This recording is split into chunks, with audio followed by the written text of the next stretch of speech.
اب حضور پوچھتے ہیں حضرت علی سے تمہارے پاس مہر دینے کے لیے کچھ ہے؟ عرض کیا میرے پاس تو کچھ نہیں ہے۔ وہ فقراء صحابہ میں سے تھے۔ فرمایا مہر تو دینا ہے، تمہارے پاس ایک زرہ ہوتی تھی؟ جی ہاں زرہ تو ہے۔ انہوں نے یہ سمجھا زرہ تو جہاد کے لیے ہے، کوئی وہ دولت تو نہیں ہے۔ فرمایا جاؤ اسے بیچو یا گروی رکھ کے قرض لے کر آؤ۔ وہ گئے، حضرت عثمان نے خرید لی اور کچھ دنوں کے بعد واپس کر دی ہدیتاً، یہ زرہ میں ہدیہ آپ کو کر رہا ہوں۔ اس وقت اگر کہتے چھوڑو علی، کہاں تو لو میں پیسے دے دیتا ہوں تمہیں، تو ان کی طبیعت پر بار ہوتا۔ اس پیسے سے حضور نے کچھ پیسے گھر بھیجے، اندر دلہن کو ذرا تیار کر دو، اور کچھ پیسوں سے وہ ایک گدا جس میں کھجور کی کھال بھری ہوئی تھی اور 2 تکیے جس میں کھجور کی کھال بھری ہوئی تھی، ایک مشکیزہ کنویں سے پانی تو لانا ہی ہے نا، ایک چکی جو ہو یا گیہوں ہو پیسنا تو ہے نا، کوئی 1-2 برتن اور اللہ اللہ خیر صلی اللہ، یہ تھا جسے جہیز کہتے ہیں، جس میں ایک پیسہ بھی حضور کا شامل نہیں ہے۔ وہ حضرت فاطمہ کا مہر تھا جسے بنایا گیا، ورنہ مدینے ہی میں دوسری آپ کی صاحبزادی کا نکاح حضرت عثمان سے بھی ہوا، کہیں ذکر ہے جہیز کا؟ حضرت عثمان کا گھر بھرا ہوا، ہر چیزیں موجود، وہاں تو جہیز کا تذکرہ نہیں۔ بہرحال یہ شادی کو آسان کرو، زنا کو مشکل بناؤ۔ یہاں شادی کے لیے 9 من تیل ہوگا تو رادھا ناچے گی، ورنہ یہ کہ بڑی ہو رہی ہے، عمر ہو رہی ہے، سب کچھ ہو رہا ہے، لیکن کچھ تقاضے تو ہے نا، آخر کچھ تو کرنا ہوتا ہے نا، آخر کچھ نہ کچھ لوگوں کو تو کھانا کھلانا ہی ہوتا ہے نا، بارات تو آخر آئے گی ہی نا، کچھ نہ کچھ تو دینا ہی ہوگا، کچھ جوڑے کپڑے، کچھ یہ۔ اسلام کا فلسفہ جو میں نے 4-5 باتیں آپ کو بتاؤں، فلسفہ یہ ہے کہ لڑکی کے باپ پر 1 پیسے کا بوجھ نہیں، وہ تو لڑکی پال پوس کے تمہارے حوالے کر دیا، اب اور کیا چاہتے ہو تم؟ سارا مرد آزماں مرد آفرین، مرد کو چیلنج دیا ہے، تم مرد ہو، مہر تم دو گے۔ اور سب سے بڑھ کر کیا ہو رہا ہے آج کل بھی ہوتا ہے، وہ ہمارے ایک کچھ کام ہوتے ہیں اسلامی، وہ بھی ہے، کچھ وہی ہندوانہ پس منظر۔ نکاح کی محفل میں چھوارے کون لے کے آتا ہے؟ جی لڑکے والے، اور پلاؤ کن سے کھاتے ہیں؟ بھائی جس کو تمہیں مرغ پلاؤ کھلا رہا ہے وہ چھوارے نہیں بانٹ سکتا تھا؟ یہ ہے اسلام اور غیر اسلام کا امتزاج۔ چھوارے لڑکے والے لے کر آئیں گے اور پھر دعوت اڑائیں گے لڑکی والوں کی طرف سے۔ میں نے سنا ہے، میں اس کی تصدیق نہیں کر سکتا، کہ میوات میں جو مسلمان تھے، جو شدی کی تحریک جن پر چلائی گئی تھی، اور بہت سے لوگ شدی ہو بھی گئے تھے، اور اس فتنے کے مقابلے کے لیے مولانا محمد الیاس رحمۃ اللہ علیہ نے یہ تبلیغی سلسلہ شروع کیا تھا۔ وہاں سنا ہے کہ یہ ہوتا تھا، ایک تو نام بھی آدھے ہندوانہ آدھے مسلمان، اب شادی کرنی ہے، اچھا مولوی جی کو بلا لو، بول پڑھا دے، لیکن وہ کہتے یہ بول پڑھانے سے یہ ہو گیا شادی؟ یہ تو سمجھ میں نہیں آئی۔ پھر وہ کہتے تھے پھیرے بھی ڈلوا لو۔ اب لڑکی کی چادر اور لڑکے کی چادر میں گرہ لگے اور پھر وہ سب کے سامنے 7 چکر لگائیں، تب تو پتا چلا کہ بات پکی ہو گئی، ورنہ یہ کہ قبول کر لیا بس۔ واللہ عالم یہ لطیفہ ہے یا واقعہ ہے، لیکن یہ مجھے سنایا ہے بعض لوگوں نے کہ یہ وہاں ہوتا تھا، اطمینان نہیں ہوتا تھا، یہ بول کہنے سے بات ہو گئی۔ بہرحال اب میں آ رہا ہوں تیسرے موضوع پر، اس کا تعلق بھی بنیادی طور پر خاندانی نظام کی مضبوطی کے لیے۔ خاندانی نظام مضبوط رہے گا جبکہ شوہر اور بیوی کی جتنی جنسی دلچسپی ہے وہ صرف آپس میں مرکوز ہو، شوہر کی بیوی پر، بیوی کی شوہر پر۔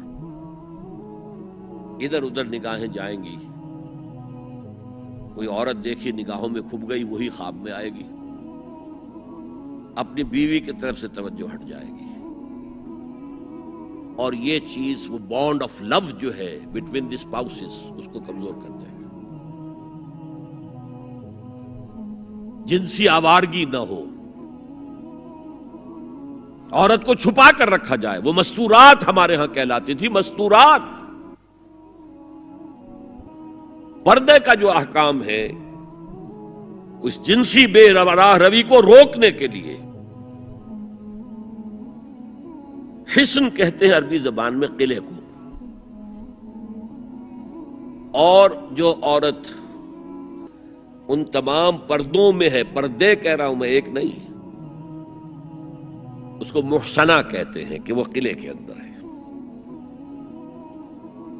یا تو وہ خاندان کے اندر رہ رہی ہے، بھائیوں کی اور باپ کی پشت پناہی حاصل ہے اسے، وہ اس کی عصمت و عفت کے محافظ ہیں، یا وہ شوہر کے گھر میں آ گئی ہے تو وقرن فی بیوتکن، اپنے گھروں کے اندر رہو وقار کے ساتھ، تو وہ ایک قلعے کے اندر ہے، محسنات۔ اب دیکھیے اس زمانے کی منافقت سب سے بڑی کیا ہے۔ ایک طرف نفسیات میں کہتے ہیں کہ فرائیڈ بابا آدم ہے جدید نفسیات کا، اور وہ کہتا ہے کہ انسانوں میں سب سے بڑا جذبہ، سب سے بڑا موٹیو جنسی ہے۔ اللہ نے بڑی کشش رکھی ہے، مرد میں عورت کے لیے، عورت میں مرد کے لیے، لیکن عورت پیسیو ہے، مزاجن، وہ اقدام نہیں کرتی، آگے نہیں بڑھتی، مرد اقدام کرتا ہے، آگے بڑھتا ہے۔ یہ جو کشش ہے، اس کے نتیجے میں مرد اور عورت کے درمیان بے حجابی گویا کہ آگ پر تیل ڈالنا ہے، آگ بھڑکے گی۔ اسلام نے اس کو روکا ہے، پورا نظام اس کا معاشرتی، ایک بہت بڑا پردہ پورے معاشرے میں ہے، بہت بڑا پردہ، جیسے یہ چھوٹا سا پردہ آپ کو نظر آ رہا ہے نا، ادھر عورتیں ادھر مرد ہیں۔ اسلامی معاشرہ سیگریگیٹڈ ہے، مخلوط معاشرہ نہیں ہے، عورتوں کا اپنا دائرہ کار ہے، مردوں کا اپنا ہے، کما کر لانا مرد کا کام ہے، عورت کا کام نہیں ہے۔ وہ گھر میں خوش اسلوبی کے ساتھ رہے، اچھے انداز میں پکائے، شوہر کا استقبال مسکراہٹ کے ساتھ کرے، جب وہ گھر واپس آ رہا کام کر کے، بچوں کی دیکھ بھال کرے۔ اور اس اعتبار سے میں کہا کرتا ہوں، قوم کا حال جو ہے پریزنٹ، یہ مردوں کے حوالے، اور قوم کا مستقبل عورتوں کے حوالے، مستقبل اگلی نسل، اس کی صحیح تربیت ہوگی، ماں کے دودھ کے ساتھ اس کے اندر اسلام اور ایمان کے جذبات جائیں گے۔ آج تو وہ دودھ پلانا بھی ختم ہوا، بوتل کا دودھ، ڈبے کا دودھ، جس کی وجہ سے ریسرچ یہ بتاتی ہے کہ کینسر آف بریسٹ کا سب سے بڑا سبب جو ہے دودھ نہ پلانا ہے، سب سے بڑا، اس لیے کہ اللہ تعالیٰ نے ہر عضو کا ایک فنکشن رکھا ہے، آپ فنکشن روک دیں گے اس میں خرابی آئے گی۔ آپ آنکھوں پر 1 سال تک پٹی باندھے رکھیے، آپ کی بینائی زائل ہو جائے گی، کیا کرنا پھر اب اس کا؟ آپ یہاں پر پلاسٹر چڑھا دیجئے، 1 سال تک جوڑ آپ کا جام ہو جائے گا، اپنی آپ کھول دیجئے پلاسٹر، وہ ہلے گا نہیں۔ تو اس اعتبار سے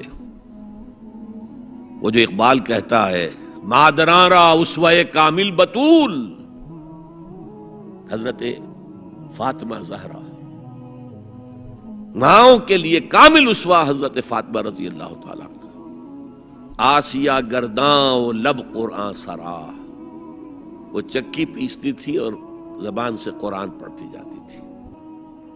اور میں نے اپنے بچپن میں ایسی خواتین کو دیکھا ہے جو چکی پیس رہی ہیں، قرآن پڑھ رہی ہیں، اور چھاتی سے بچہ چمٹا ہوا دودھ پی رہا ہے۔ وہ جو دودھ اس بچے کے حلق میں جا رہا ہے، پیٹ میں جا رہا ہے، اس کی کیا تاثیر ہوگی؟ بطول باش و پنہا شو ازی عصر، کہ در آغوش شبیر بگیری، اے مسلمان عورت بطول بن جا، زہرا بن جا، اور اس عصر سے پنہا ہو جا، چھپ جا، علیحدہ ہو جا، تاکہ تیرے آغوش میں حسین جیسا بچہ پیدا ہو۔ یہ پہلا ہے حجاب، سیگریگیشن آف سیکسز۔ میں نے ضیاء الحق صاحب سے کہا تھا، کیونکہ ان کی شورا میں شمولیت کی میں نے جو ہے دعوت قبول کر لی تھی، مشورہ دینا ہے۔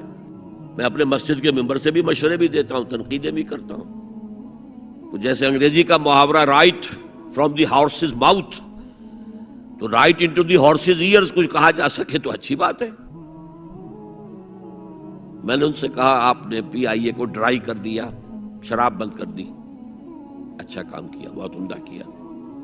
دنیا تو یہی کہے گی نا کہ دقیانوسی ہیں، چلیے برداشت کریں، لیکن یہ ایئر ہوسٹسز جو جاتی ہیں کرو کے ساتھ اور 2 ہفتے باہر رہتی ہیں، یہ کون سے اسلام کی روح سے جائز ہے؟ عورت محرم کے بغیر حج کو نہیں جا سکتی، محرم کے بغیر عمرے کے لیے نہیں جا سکتی، اور یہ قانون تھا پاکستان میں۔ میں نے کہا آپ عورت کو نہیں جانے دیتے حج کے لیے، حالانکہ وہ ادھیڑ عمر کی ہوتی ہیں، عموماً بوڑھی ہوتی ہیں۔ ہمارے یہاں جوانی میں کون کرتا ہے حج؟ بہت شاس۔ یہ تو آپ کو نظر آئے گا جاوا، سماٹرا، انڈونیشیا، ملائیشیا، وہاں سے جوان جوڑے نکاح کے بعد پہلا کام حج۔ کہ ہمارے ہاں سے تو بڈھے ٹھیرے گئے ہوئے ہوتے، اور پہلے زمانے میں تو ان کو رخصت کر دیتے تھے کہ بس رخصت ہی ہو جائیں گے، یہ اب واپس نہیں آئیں گے اب۔ تو میں نے کہا یہ کون سا اسلام ہے؟ خاموش، چپ۔ میں نے کہا یہ ناشتے کی ٹرے اور کھانے کی ٹرے مرد نہیں رکھ سکتے سامنے؟ میرے خلاف باقاعدہ خواتین نے جلوس نکالے پاکستان میں جب میں نے پردے کی بات کی۔ گورنر سندھ کی بیوی جو ہے اس نے لیڈ کیا جلوس کو، مطالبہ کیا کہ ان کی ٹیلی ویژن کے اوپر جو ہے ان کا سامنے آنا بند کیا جائے۔ میں نے کہا ٹھیک ہے۔ بدا الاسلام غریبا ویسعود کما بدا فطوبی للغرباء۔ اسلام شروع ہوا تھا تو اسی حالت میں تھا کہ کوئی اس کو جانتا پہچانتا نہیں تھا، پھر جب اسلام غالب ہو گیا تو طاقتور کے تو سبھی دوست ہیں، سبھی پہچاننے والے ہیں، لیکن ان قریب اسلام پھر غریب ہو جائے گا۔ تو جو اسلام کی غربت کے ساتھ خود غریب ہو جائیں ان کے لیے مبارکباد۔ اسلام کا دامن نہ چھوڑیں، چاہے انہیں کہا جائے کہ یہ تو بڑے ہی دقیانوسی لوگ ہیں، بڑے کٹر لوگ ہیں۔ میں نے اس زمانے میں چیلنج کیا تھا، مجھے بتاؤ کیا فرق واقع ہوتا ہے؟ آپ کہیں گے عورتوں کو اگر ہم گھر میں بٹھائیں تو ہماری اکانومی سفر کرے گی، آدھی ہماری جو ہے لیبر وہ کام نہیں کرے گی۔ میں نے کہا where there is a will there is a way۔ Cottage industry کا انتظام کرو، نمبر 1، گھروں میں بیٹھ کر کام کریں۔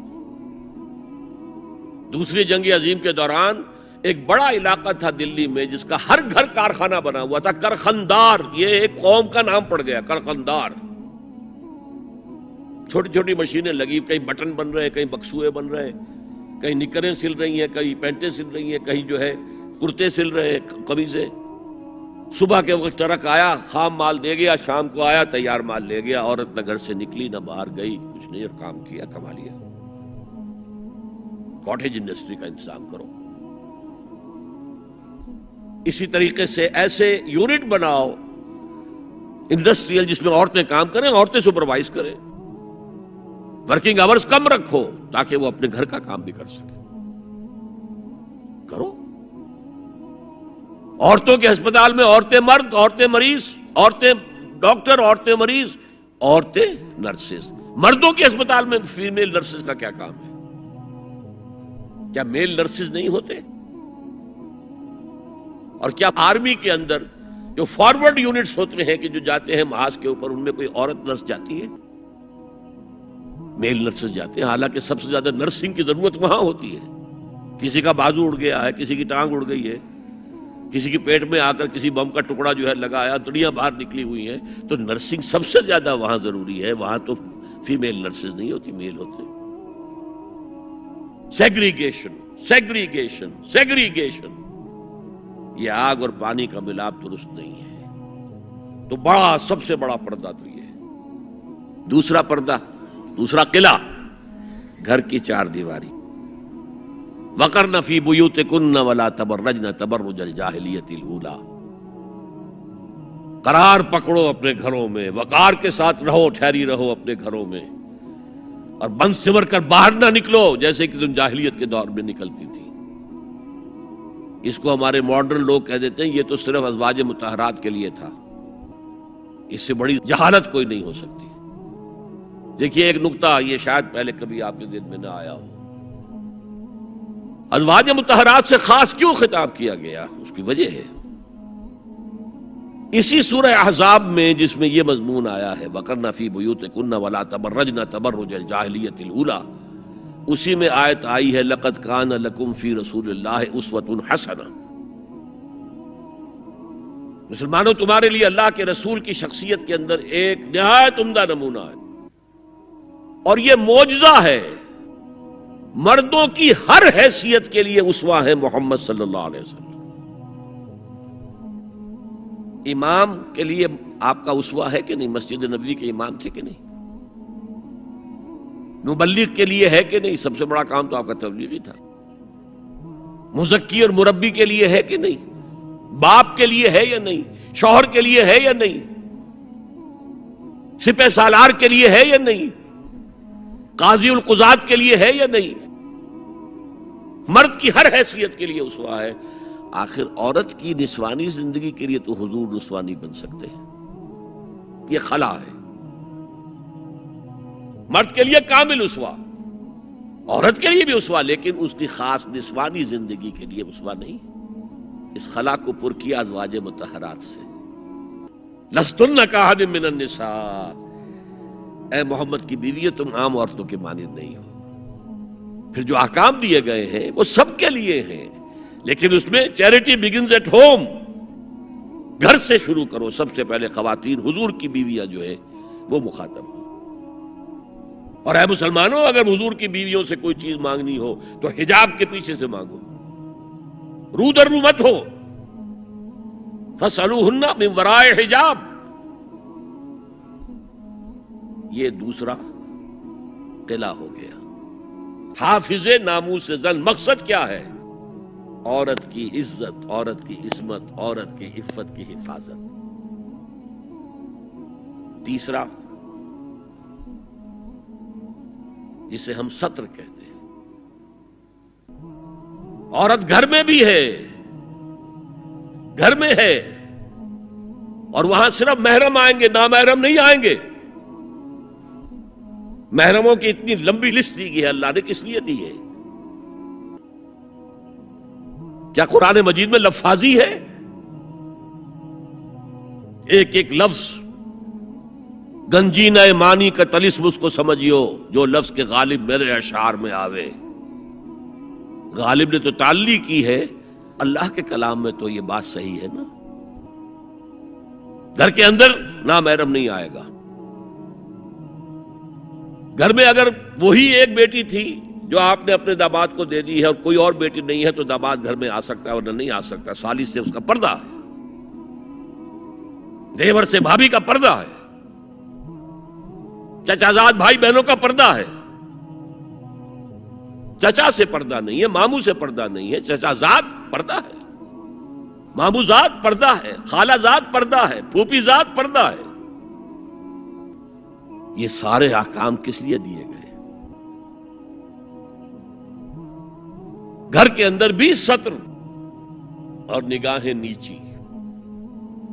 مولانا حمید الدین فراہی نے ایک نقطہ بیان کیا کہ سورہ احزاب میں جو پردے کا بیان ہے وہ ہے گھر سے باہر کا پردہ۔ جب اے نبی کہہ دیجئے قل لازواجک و بناتک و نساء المؤمنین یدنین علیہن من جلابیبہن۔ جلباب کہتے تھے ایک بڑی چادر، کوئی عربوں کی تہذیب میں موجود تھی دو چیزیں، گھر میں ان کے ایک دوپٹہ ہوتا تھا جسے خمار کہتے تھے، خمار، خمرہن کا لفظ آیا ہے سورہ نور کے اندر۔ گھر سے باہر نکلتی ہوئی وہ اپنا پورا وجود ایک چادر میں لپیٹ لیتی تھی، لیکن چہرے کا پردہ نہیں تھا۔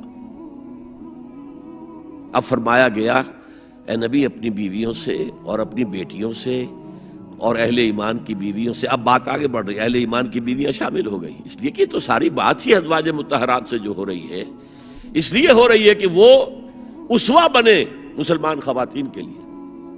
ان سے کہہ دیجئے وہ اپنی چادروں کے پلو لٹکا لیا کریں۔ یہ جو گھونگھٹ کا تصور بعد میں ہوا ہے،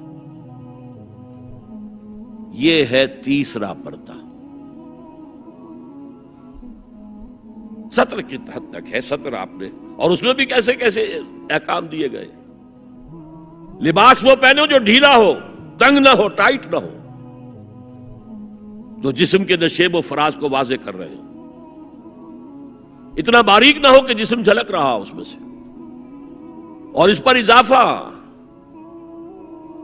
وَاضْرِبْنَ بِخُمُرِهِنَّ عَلَى جُيُوبِهِنَّ، اپنے گریبانوں کے اوپر اپنی روڑنیوں کے، یہ خمار آ گیا کہ اوڑھنی ہوتی ہے، اس کے بکل مار لو، تاکہ نسوانی حسن کا ایک بڑا حصہ ہے یہ چھاتی جو ہے، اس کو اور ایک کور ایڈیشنل مل جائے۔ کرتا تو ہے ہی، لیکن وَاضْرِبْنَ بِخُمُرِهِنَّ، خمار کی جمع خمر، سورہ احزاب میں آیا جلابیب، جلباب کی جمع، وہ بڑی چادر جس میں لپٹ کر گھر سے نکلتی تھی، لیکن یہ کہ یہاں پر خمرہن، خمار کہتے ہیں اوڑھنی کو، جو گھر میں بھی استعمال ہوتی ہے، تو وہ سر پر بھی ہو اور اس کا ایک بکل جو ہے تمہاری سینے پر بھی آ جائے، ایڈیشنل کورنگ۔ اس کے باوجود بھی نگاہیں نیچی رکھو، باپ کی نگاہ بھی نہ پڑے تمہارے نسوانی حسن پر، وہ بھی مرد ہے، بھائی کی نگاہ نہ پڑے۔ اہل ایمان تم بھی اپنی نگاہیں نیچی رکھو، اور اہل ایمان عورتوں تم بھی اپنی نگاہیں نیچی رکھو۔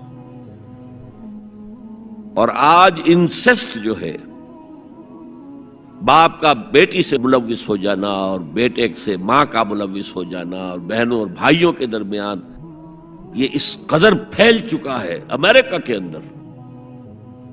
وہاں سب سے مہنگے ڈاکٹر جو ہیں وہ سائیکیٹرسٹ ہیں، سب سے مہنگی دوائیاں جو ہیں وہ دماغ امراضی کی ہیں، اور وہ سائیکیٹرسٹ کہتے ہیں کہ انسیسٹ جو ہے، حرام رشتوں کے اندر جو ہے اگر زنا کا معاملہ ہو رہا ہو تو یہ سب سے بڑا سبب ہے دماغی امراض کا اس معاشرے کے اندر۔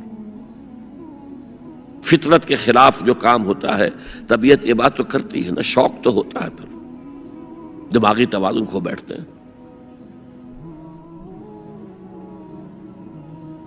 یہ ہے 3 پردے ہیں مسلمان عورت کے، جس کو آج بالکل ختم کرنے پر مغرب تلا ہوا ہے، اس لیے کہ کسی بلی کی دم کٹ جائے تو وہ چاہے گی کہ سب کی کٹ جائے۔ ان کا بیڑا غرق ہو چکا ہے، ان کی تہذیب ختم ہو چکی ہے، تہذیب نہیں ہے آج ان کے پاس،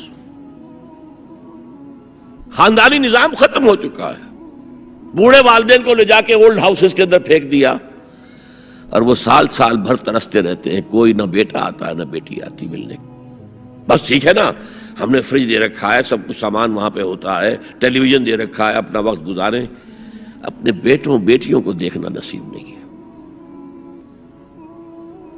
اب تو یہاں تک نوبت آئی ہے کہ پہلے کم سے کم یہ ہوتا تھا کہ کرسمس پر یقینی ہو جاتا تھا کہ بیٹا بیٹی ملنے آئیں گے، اب وہ بھی نہیں ہے۔ خاندانی نظام کیسے قوی ہوگا؟ لڑکا ایک خاص عمر کا ہوا، جاؤ اب نکلو گھر سے، اب جاؤ اپنی کوائی کرو اور کھاؤ، ہم سے معاملہ ختم ہے۔ لڑکی جاؤ، تو ظاہر بات ہے کہ لڑکا لڑکی بھی پھر وہی کریں گے، بعد میں اٹھا کر پھینکیں گے آپ کو، گھر میں نہیں رکھ سکتے، ہماری آزادی میں مخل ہوتے ہیں۔ تو معاشرتی نظام، میں نے آپ سے عرض کیا، پہلا اصول کیا تھا؟ تمام انسان مساوی،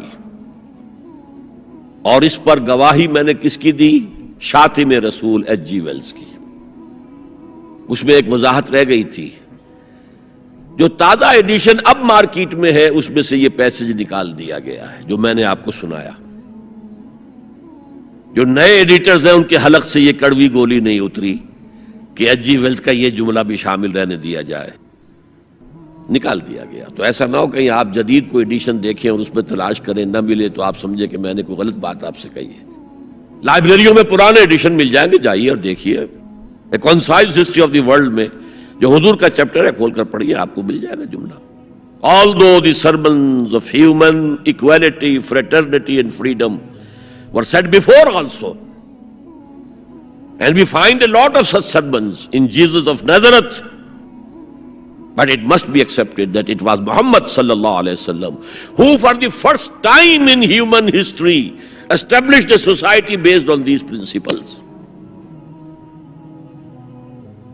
اور یہ مساوات انسانی مرد اور عورت کے درمیان بھی ہے، فرق انتظامی ہے، سو نوٹ کر دیجئے۔ ایک دفتر میں ایک افسر ہے، ایک کلرک ہے، ایک چپراسی ہے، بحیثیت انسان برابر ہے۔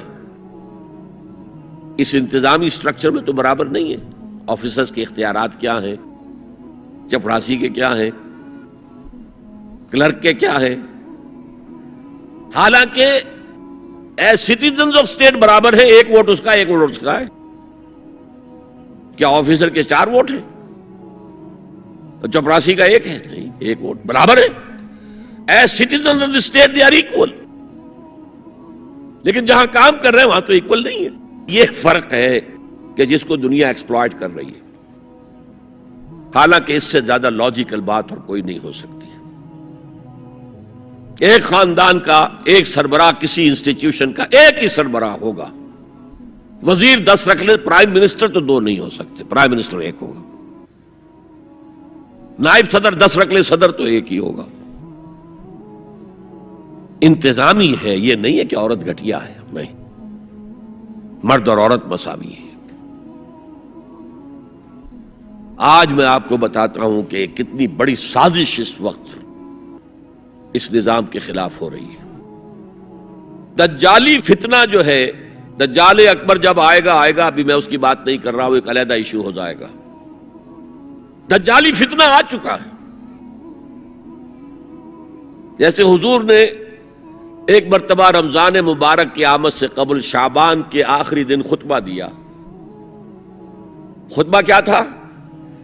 یا ایھا الناس قد اظلکم شہر عظیم شہر مبارک، اے لوگو تم پر ایک عظمتوں والا اور برکتوں والا مہینہ سایہ فگن ہو گیا ہے۔ آیا تو نہیں ابھی، شعبان کا دن ہے، سایہ آ گیا ہے۔ یہ انگریزی کے محاورے سے بات سمجھ میں آئے گی، coming events cast their shadows before. اسی طرح وہ شخص دجال تو ابھی نہیں آیا، دجالیت پوری آ چکی ہے۔ اور میں اس کا ذکر کر چکا ہوں لاہور میں ایک تقریر میں، 3 لحاف، جیسے ملیریا کا جب حملہ ہوتا تھا، اب تو بہت کم ہو گیا ملیریا، تو جو سردی چڑھتی تھی، کپ کپی ہوتی تھی، ایک رضائی ڈال دیجئے، دوسری ڈال دیجئے، تیسری ڈال دیجئے، تو 3 رضائیاں یا 3 لحاف گلوب کے گرد لپٹ گئے۔ دجالیت کے 3 شیڈز۔ سب سے اوپر سیکولرزم، سیاست سے، ریاست سے، سیاسی نظام سے، معاشرتی نظام سے، عدالتی نظام سے، قانون سازی سے کسی مذہب کا کوئی تعلق نہیں۔ آج پوری دنیا میں سیکولرزم ہے، تمام مسلمان ممالک میں سیکولرزم ہے۔ یہ دجالیت کا عظیم ترین کارنامہ ہے۔ بات لمبی نہ ہو تو میں صرف عرض کر دوں، یہ یہودیوں کی ایجاد ہے۔ یہودیوں نے امریکہ کا $1 بل، $1 کا نوٹ جو ہے ڈیزائن کیا ہے۔ بینکرز تو وہی تھے نا، اور آج بھی اصل طاقت بینکرز کے پاس ہے۔ امریکی حکومت $1 کی جو ہے، ٹریلینز آف ڈالرز کی مقروض ہے بینکوں کی، اور بینک یہودیوں کے۔ اس آپ نے کبھی دیکھا ہو $1 بل، احرام مصر کی تصویر بنی ہوئی؟ کیا تعلق ہے امریکہ کا احرام مصر سے؟ اوپر ایک آنکھ بنی ہوئی ہے، دجال کی وہ ایک آنکھ کانی۔ نیچے کیا لکھا ہے؟ آرڈس نووس سیکولورم، نیو سیکولر آرڈر ہم نے قائم کرنا ہے دنیا میں۔ یہ 1776 کی بات ہے، اور 1991 میں پہلی مرتبہ صدر بش کی زبان سے الفاظ نکلے تھے، اس کے باپ کی زبان سے، جو موجودہ بش ہے، بش سینئر نے، اب دنیا میں نیو ورلڈ آرڈر قائم ہوگا۔ اصل میں وہ کس کا خیال ہے؟ یہود کا ہے۔ This new world order is going to be Jew world order. اور جو ہے بالکل ایک مائنورٹی، مائنیوٹ مائنورٹی، کل دنیا میں 1 کروڑ یا 1.25 کروڑ یا 1 کروڑ 30 لاکھ 13 ملین بس۔ تو اگر مذہب اور ریاست کا کوئی تعلق ہو تو ان کی کیا حیثیت ہے؟ اور جب مذہب ایک طرف رکھ دیا گیا تو برابر کے شہری ہے۔ یہ سیکولرزم اس لیے یہودیوں کی ایجاد ہے۔ پوپ کے خلاف بغاوت کروانے والے یہودی ہیں، پروٹسٹنٹ مذہب پیدا کرنے والے یہودی ہیں، سود کی اجازت لینے والے یہودی ہیں۔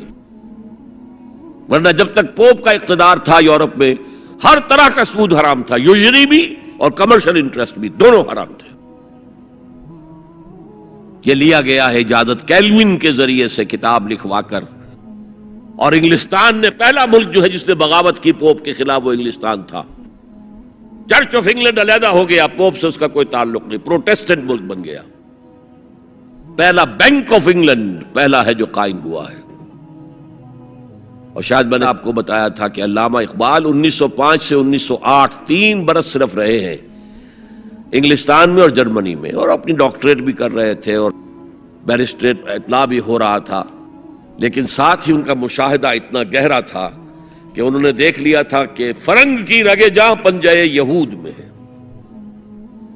اور اس وقت فرنگ کا امام کون تھا؟ برطانیہ۔ اب فرنگ کا امام کون ہے؟ امریکہ، اور اس کی رگے جاں ایک پنجے یہود میں ہے۔ امریکہ کا کوئی صدر ہل نہیں سکتا۔ تو نمبر 1 تو سیکولرزم ایک لحاف ہے، نمبر 2 سود، جوا، منشیات کی ٹریڈ اور سیکس کو ایکسپلائٹ، ہر اشتہار میں عورت ہے۔ اللہ کے بندو سوچو یہ کیا ہو رہا ہے۔ عورت کی فوٹو کے بغیر موٹر سائیکل نہیں ہوگی، وہ بھی بیٹھی نظر آئے گی عورت۔ کوئی شے کسی شے کا اشتہار عورت ہوگی، عورت بک رہی ہے، بکری کا ذریعہ بن رہی ہے۔ وہ انٹرسٹ، جوا، فحاشی اور اس کی بنا پر آمدنی، اس سب کا لحاف ہے جو پوری دنیا کو اپنے لپیٹ میں لے چکا ہے۔ کوئی مسلمان ملک اس سے آزاد نہیں۔ دجالیت کے 2 لحاف۔ ہاں ابھی تیسرے نظام پر جو میں نے کہا تھا سب سے نیچے خاندانی نظام ہے، آئلی قوانین ہے، معاشرتی نظام ہے، سیگریگیشن آف سیکسز ہے، سطر کے احکام ہیں، حجاب کے احکام، یہ سب سے نیچے۔ ابھی اس سطح پر مغرب میں تو بربادی آ چکی، لیکن ابھی مشرق میں یہ خاندانی نظام کچھ باقی ہے، کچھ شرم و حیا کی بھی کوئی نہ کوئی قدر ہے، کوئی عصمت و عفت کا بھی کوئی معاملہ ہے۔ عصمت فروشی کو بھی برا کام سمجھا جاتا ہے، والدین کی خدمت کرنے کو بھی اچھا سمجھا جاتا ہے۔ یہ ویلیوز ابھی ہیں، ویسے تو پورے ایشیا میں ہیں لیکن زیادہ مسلمانوں میں۔ قرآن مجید میں 5 جگہ اللہ کے حق کے بعد فوراً والدین کا حق ہے۔ وَقَضَىٰ رَبُّكَ أَلَّا تَعْبُدُوا إِلَّا إِيَّاهُ وَبِالْوَالِدَيْنِ إِحْسَانًا، تیرے رب نے فیصلہ کر دیا ہے کہ اس کے سوا کسی کی بندگی نہیں کرو گے اور والدین کے ساتھ نیک سلوک کرو گے۔ اللہ کے حکم کے بعد، اللہ کے حق کے بعد والدین کا حق ہے۔ سورہ لقمان میں انشکر لی ولوالدیک، شکر ادا کرو میرا بھی اور اپنے والدین کا بھی۔ اور سورہ بنی اسرائیل میں تو کیا تفصیل آئی ہے، اما یبلغن عندک الکبر احدہما او کلاہما فلا تقل لہما اف ولا تنہرہما وقل لہما قولا کریما واخفض لہما جناح الذل من الرحمۃ وقل رب ارحمہما کما ربیانی صغیرا۔ اگر تمہارے والدین میں سے ایک یا دونوں تمہارے پاس بڑھاپے کی عمر کو پہنچ ہی جائیں، انہیں کبھی اف تک نہ کہنا، دل نہ توڑنا ان کا، چھاتی چوڑی کر کے بات نہ کرنا، ان سے کندھے جھکا کر بات کرنا، ادب سے گفتگو کرنا۔ قل لہما قولا کریما واخفض لہما جناح الذل من الرحمہ، اپنے کندھوں کو جھکا کر رکھنا، اور پھر کہنا، اللہ سے دعا کرنا، رب ارحمہما کما ربیانی صغیرا، پروردگار میرے ان والدین پر رحم فرمائیو جیسے کہ انہوں نے مجھے پالا تھا جبکہ میں چھوٹا سا تھا۔ تو خاندان کے نظام کو مستحکم کرنے کے لیے 3 ڈائمنشنز ہیں، جیسے ایک کمرہ ہے، چوڑائی ہے، لمبائی ہے، اونچائی ہے۔ پہلے تو شوہر اور بیوی کے درمیان بانڈ آف لو، اب یہ شوہر اور بیوی پیرنٹس بن گئے ہیں، والدین بن گئے، اولاد آ گئی۔ سیکنڈ ڈائمنشن ایڈ ہو گئی، ادب، عزت، اور بہن بھائی ہیں اخوت، جس کو کہ وہ کہہ رہا ہے جی ویلز بھی فریٹرنٹی، خاندان کا ادارہ مستحکم۔ یہاں ایک نقطہ اور بیان کر دوں، لیگل لیول پر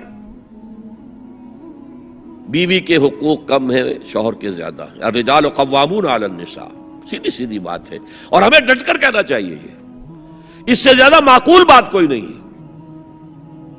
کسی ادارے کے 2 سربراہ برابر کے اختیارات والے نہیں ہو سکتے،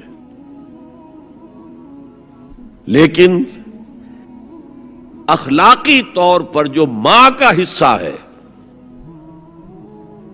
باپ کا حصہ اس سے 1/3 ہے۔ قرآن مجید میں آیا ہے نا، حملتہ امہ وہنا علی وہن وفصالہ فی عامین ان اشکر لی ولوالدیک، اسے اٹھائے رکھا اس کی ماں نے اپنے پیٹ میں، کمزوری پر کمزوری جھیل، کمزوری تو ہو رہی ہے، اس کا خون چوس رہا ہے اندر، جونک جو ہے وہ چوس رہی ہے خون اس کا، اور سب ماؤں کو تو اتنی نرشمنٹ موجود نہیں ہوتی کہ آپ پریگننسی میں اس کے لیے ضروری نرشمنٹ فراہم کر دیں۔